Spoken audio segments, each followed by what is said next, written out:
আর আমাকে এক ভাই কমেন্ট করছিলেন যে ভাইয়া আপনার নাম্বারটা কি দেওয়া যাবে? হ্যাঁ, আমার নাম্বার অবশ্যই দেওয়া যাবে। এই ধরনের যারা কমেন্ট করতে পারে না বা একটা সমস্যা লিখতে তার সমস্যা হয় তাদের জন্য আজকে আমি ফোন নাম্বার দিয়ে দেবো, তাও ভিডিও লাস্টে।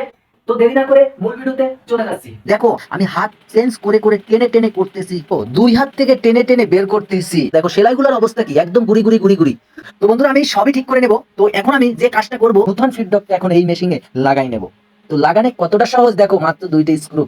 বন্ধুরা আমরা এই কাজটা কখনো করবো, দেখো আমার কিন্তু নতুন ফিডব্যাকটা লাগানো হয়ে গেছে। এখন কি ওখানে দুইটা স্ক্রু লাগাই নিচ্ছি, এই নিডল প্লেটের একটা স্ক্রু লাগাই নেব। দেখো বন্ধুরা এখানে কাজ ছিল এই পর্যন্ত, দেখো আমি কি ফিডব্যাকটা লাগাই নিচ্ছি এবং নিডল প্লেটটা লাগাই নিচ্ছি আর প্রেসার বিটটা লাগাই নিচ্ছি, এখানে এই পর্যন্ত কাজ কিন্তু শেষ। তো বন্ধুরা আজকের ভিডিওতে আমার ফোন নাম্বারটা দেওয়ার কথা ছিল, তো 01641416737। বন্ধুরা তোমাদের সেলাই মেশিনে বড় ধরনের কোনো সমস্যা হলে বা সমস্যাটা না বুঝলে আমাকে এই নম্বরে ফোন দিবা, আমি যথেষ্ট পরিমাণ চেষ্টা করব তোমাদের সমাধান দেওয়ার।